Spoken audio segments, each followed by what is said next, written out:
இதை பார்க்கின்ற இடமெல்லாம் பௌத்த கட்டுமானங்களை அமைக்க வேண்டும் என்பது இது அரசினுடைய நெறிமுறை அல்ல. இது ஒரு மதவெறி, ஒரு இனவெறி.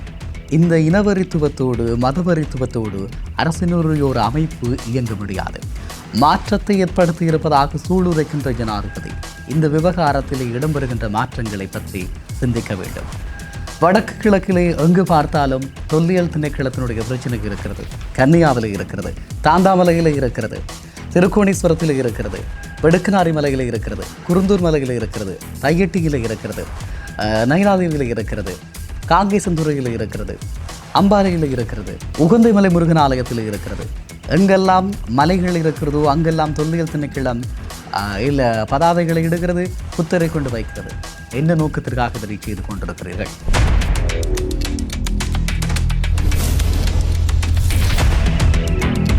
ஒளி படைத்த கண்ணும் உறுதி கொண்ட நெஞ்சும் வழி கடந்து வரும் நிதர்சனத்தின் தளம் அதிர்வு.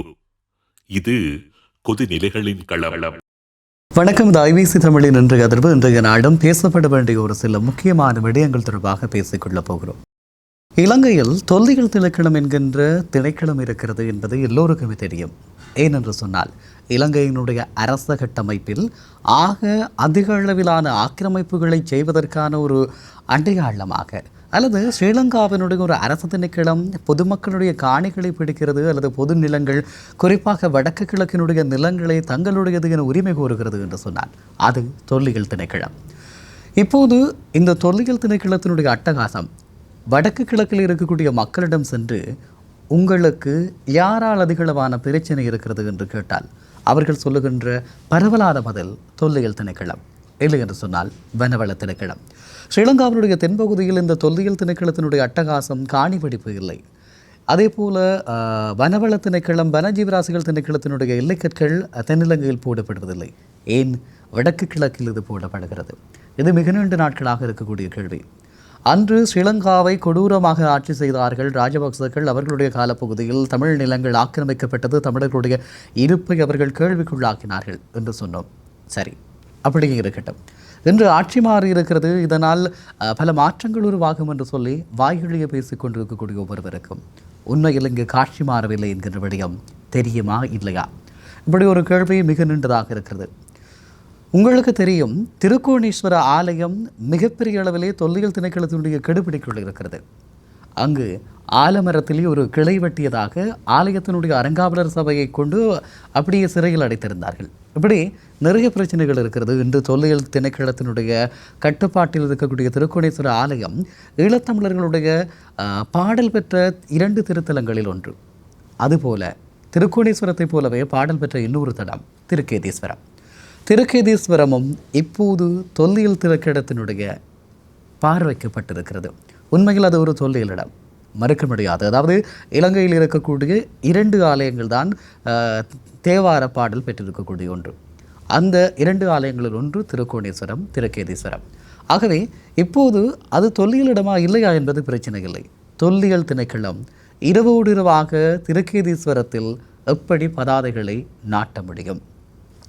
நீங்கள் உங்களுடைய இடம் என உரிமை கோருகிறீர்கள், அது உங்களுடைய கடப்பாடு அல்லது உங்களுடைய பணி என்று சொல்லலாம். இரவோடு இரவாக நீங்கள் அந்த பிரதேசத்தில் பதாகை நாட்டப்பட்டு இந்த பகுதியில் எந்த விதமான கட்டுமானங்களும் மேற்கொள்ள முடியாது ஆலய நிர்வாகத்தினால் என்று சொல்லி அறிவுறுத்தல் விடுக்கிறீர்கள். உண்மையில் நீங்கள் ஒரு அரசு திணைக்களமா அல்லது தனியார் காணி மாஃபியாவா? கள்ளக்காணி பிடிக்கக்கூடியவர்கள் தான் இரவோடு இரவாக இப்படியான செயற்பாடுகளை செய்வார்கள். கள்ள மணல் ஏற்றுகின்றவர்கள் இரவிலே தங்களுக்கு தேவையான மணல்களை ஏற்றிச் செல்வார்கள். அதுபோல நாட்டினுடைய அரசினுடைய தொல்லியல் திணைக்களம் இரவோடு இரவாக திருக்கேதீஸ்வரத்தில் பதாகை நாட்டி இருக்கிறது. இது தொல்லியலிடம் என்று சொல்லி இது உங்களுக்கு அழகான ஒரு விடயமா? இது உங்களுடைய பணிக்குள் வருகிறதா? இரவு நேரத்தில் பணியாற்றுகிறீர்களா? இப்படி நிறைய கேள்விகள் கேட்க வேண்டியிருக்கிறது. உண்மையில் மக்கள் ஒரு நம்பிக்கையோடு என்பிபியினுடைய அரசை ஏற்றுக்கொண்டார்கள். அந்த நம்பிக்கையை இன்று வரை கடத்தி கொண்டிருக்கிறீர்கள் சமூக ஊடக வாயிலான உங்களுடைய பிரச்சாரங்களினூடாக. உண்மையில் ஆட்சி மாறி இருக்கிறது. இந்த காட்சி மாறவில்லை. என்னதான் தென்னிலங்கையினுடைய ஊழல்கள் தொடர்பாக இவர்கள் செயற்பட்டாலும் பல கைதுகள் இடம்பெற்றாலும் வடக்கு கிழக்கில் இன்னமும் இந்த ஆக்கிரமிப்புகள் இருந்து கொண்டிருக்கிறது. ஊடகவியலாளர்கள் அச்சுறுத்தப்படுகிறார்கள். வனவள திணைக்களம் மக்களுடைய காணிகளுக்குள் எல்லைக்கல் போடுகிறது. தொல்லியல் திணைக்களம் பொது வழிபாட்டிடங்கள், பாரம்பரியமான வழிபாட்டிடங்களில் பதாதைகளை இட்டு அதனை சுவீகரிக்கிறார்கள். உண்மையில் நீங்கள் அது உங்களுடைய தொல்லியலிடம் என நீங்கள் அடையாளப்படுத்துவது தவறில்லை. அதன் பின்பதாக அந்த பிரதேசம் எப்படி மாற்றப்படும் என்பது எங்களுக்கு தெரியும். உண்மையில் திருக்கோணேஸ்வரத்தை நீங்கள் தொல்லியலிடமாக அறிவித்த பின்பதாக அங்கு எழுந்த பௌத்த கட்டுமானங்களுடைய அளவும் அமோக வளர்ச்சியும் இப்படியானது. நீங்கள் அடையாளப்படுத்தாமலேயே பாலாவிக்கரையிலே புத்த பகவானுடைய சிலை வைக்கப்பட்டிருக்கிறது. இனிமேல் அந்த பிரதேசம் எங்கும் நீங்கள் தொல்லியல் இடமென்று அடையாளப்படுத்துவதில் எந்த அச்சமும் கிடையாது, எந்த மறுப்பும் இல்லை. ஆனால் அதன் பின்பதாக நீங்கள் அங்கு பௌத்த கட்டுமானங்களை உருவாக்குவீர்கள் இல்லையா? அதுதான் பிரச்சனை. அண்மையில் கன்னியாவிலே நீங்கள் பௌத்த அடிக்கல் நாட்டி இருக்கக்கூடிய பௌத்த கட்டுமானம் ஒன்றுக்கான அடிக்கல் நாட்டுகின்ற முயற்சியில் ஈடுபட்டீர்கள். அரசினுடைய ஒரு அமைப்பாக நாட்டில் வாழ்கின்ற ஒவ்வொருவருக்கும் சமாந்தரமான சேவைகளையும் பணியையும் வழங்க வேண்டியது உங்களுடைய கடமை. ஆனால் இலங்கையினுடைய தொல்லியல் திணைக்களம், புராவித்யா என்று சொல்வார்கள், இவர்களுடைய லட்சணையை நீங்கள் எடுத்து பார்த்தால் அந்த லட்சணையில் பௌத்த தாதுகோபமே இருக்கிறது. உண்மையில் இலங்கையில் இருக்கக்கூடிய மக்களுடைய தொல்லியல் என்பது பௌத்த தாதுகோபங்கள் என்றால் நீங்கள் ஏன் இந்து ஆலயங்கள், சைவ ஆலயங்களில் பதாகை நாட்டுகிறீர்கள்? நீங்கள் உங்களுடைய தாதுகோபங்கள் இருக்கக்கூடிய பௌத்த ஆலயங்களில் மாத்திரம், பௌத்த மடங்களில் மாத்திரம் நீங்கள் உங்களுடைய பதாகைகளை நாட்டி இருக்கலாமே, ஏன் அதை செய்யவில்லை என்கின்ற ஒரு கேள்வி இருக்கிறது. உண்மையில் காணி பிடிப்பது, வடக்கு கிழக்கில் இருக்கக்கூடிய மக்களுடைய இருப்பை இல்லாமல் செய்வது, அவர்களுடைய நிலப்புலங்களை ஆக்கிரமித்து வைத்துக் கொள்வது, அதில் இவர்கள் எந்த விதமான கட்டுமானங்களும் செய்ய முடியாது என தடை போடுவது, அதன் பின்பதாக நீங்கள் பௌத்த கட்டுமானங்களை ஏற்படுத்துவது, இதுதான் உங்களுடைய நிகழ்ச்சி நிரலா? இதுதான் உங்களுடைய பணியா என்கின்ற கேள்வி மக்கள் விலாவாரியாக கேட்டுக்கொண்டிருக்கிறார்கள். உண்மையில் இந்த நாட்டிலே நீங்கள் பின்பற்றுகின்ற பௌத்த தர்மம் என்பது ஒரு உன்னதமான கொள்கை, அதில் எந்த மாற்று கருத்தும் இல்லை. புத்த பகவானுடைய போதனைகள் அற்புதமானவை. அந்த போதனைகளை கேட்டு ஒரு மனிதர் இந்த உலகத்திலே மண்ணிலே நல்ல வண்ணமாக வாழ வேண்டுமாக இருந்தால் புத்த பகவானுடைய போதனைகள் கேட்கலாம், அதில் எந்த மாற்று கருத்துக்களும் இல்லை. ஆனால் இலங்கையில் நீங்கள் பரப்புகின்ற புத்த பகவானுடைய போதனைகள் தாறுமாறானவை, தலைகீழானவை. ஆசையை துறந்தவர் புத்தர். அனைத்தையும் துறந்து பரிநிர்வாணம் அடைந்த புத்தருக்கு நிலத்தின் மீது ஆசை இருப்பதாக நீங்கள் காட்டிக்கொள்ளுகிறீர்கள். புத்த பகவானை ஒரு மாறுபட்ட, திரிவுபட்ட ஒரு அடையாளமாக மாற்றுகிறீர்கள். கொரோனா வைரஸ் எப்படி திரிவு பெற்றதோ அதுபோல பௌத்தம் என்கின்ற உன்னதமான அந்த நெறி உங்களுடைய கைகளில் சிக்கி இப்போது அநாகரிகமான ஒன்றாக, அடாத்தாக ஆசை அதிகமான ஒன்றாக காணப்படுகிறது. புத்தனுக்கு ஆசை இல்லை. ஆசையை துறந்த புத்தனுக்கு பார்க்கின்ற இடங்களில் எல்லாம் சிலை வைப்பதும், அவருக்காக என்று காணி பிடிப்பதும், இது பௌத்த தர்மத்தினுடைய எந்த நெறிக்குள் வருகிறது என்ற ஒரு கேள்வி இருக்கிறது. பௌத்த தர்மம் ஆகச்சிறந்த அகிம்சையை சொல்லுகிறது. உங்களிடம் அகிம்சை இருக்கிறதா என்கின்ற கேள்வி இருக்கிறது. அது இன்னொரு புறம் இருக்கட்டும். இந்த தொல்லியல் திணைக்களம் இன்று கேதீஸ்வரத்தில் செய்திருக்கக்கூடிய இந்த விவகாரத்தை எப்படி எடுத்துக்கொள்வது? இரவோடு இரவாக நீங்கள் ஏன் பதாதைகளை நட்டீர்கள் என்ற கேள்விக்கு உங்களிடம் பதில் இருக்கிறதா? இது தொடர்பாக அரசனுடைய அரசாங்க அதிபருக்கு தெரியுமா? இப்படி நிறைய கேள்விகள் இருக்கிறது. நாடாளுமன்ற உறுப்பினர் ப. சத்தியலிங்கம் அவர்கள் மன்னார் மாவட்ட அபிவிருத்தி குழு கூட்டத்திலே இந்த கேள்வியை கேட்டிருக்கிறார். அதுவரை இது யாருக்கும் தெரியாது. அப்படியானால் ஒரு இடத்தை சுவீகரிப்பது அல்லது அந்த இடத்திலே தொல்லியல் அடையாளத்தை நீங்கள் நிறுவுவது என்று சொன்னால் அது தொடர்பான வழிமுறைகள் பின்பற்ற தேவையில்லையா? உங்களுக்கு நாட்டில் சட்ட ஒழுங்கு இல்லையா?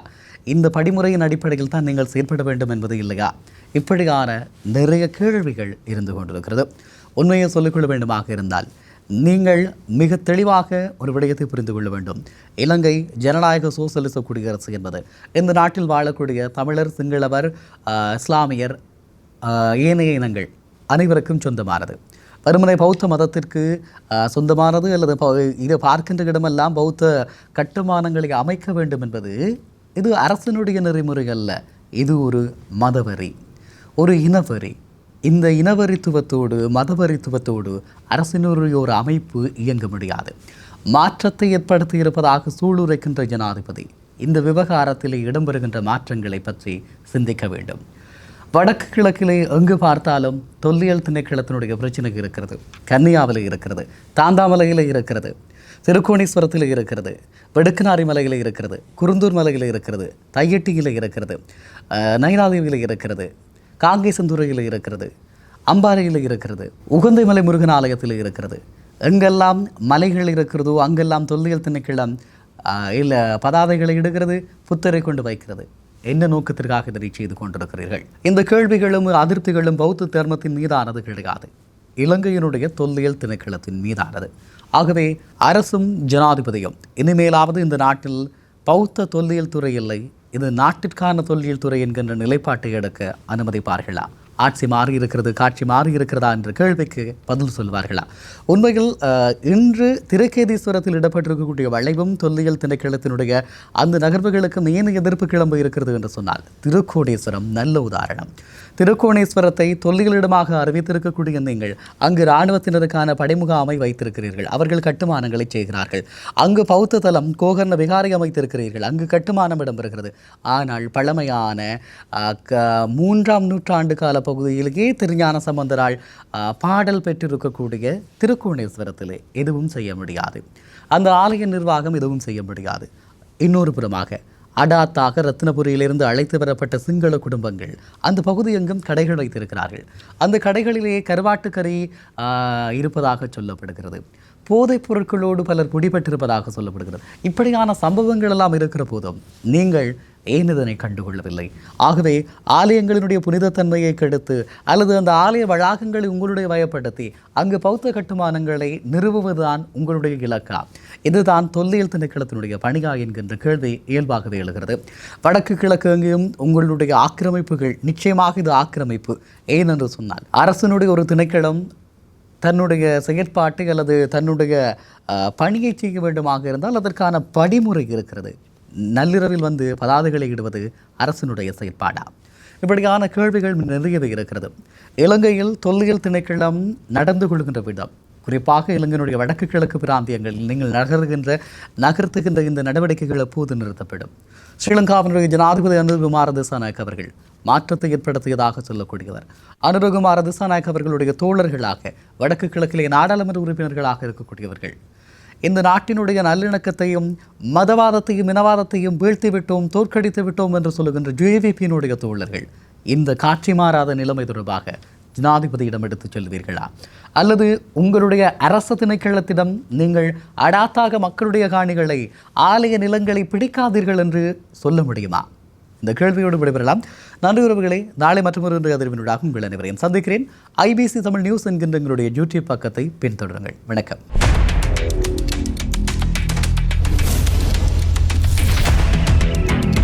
ஒளி படைத்த கண்ணும் உறுதி கொண்ட நெஞ்சும் வழி கடந்து வரும் நிதர்சனத்தின் தளம்.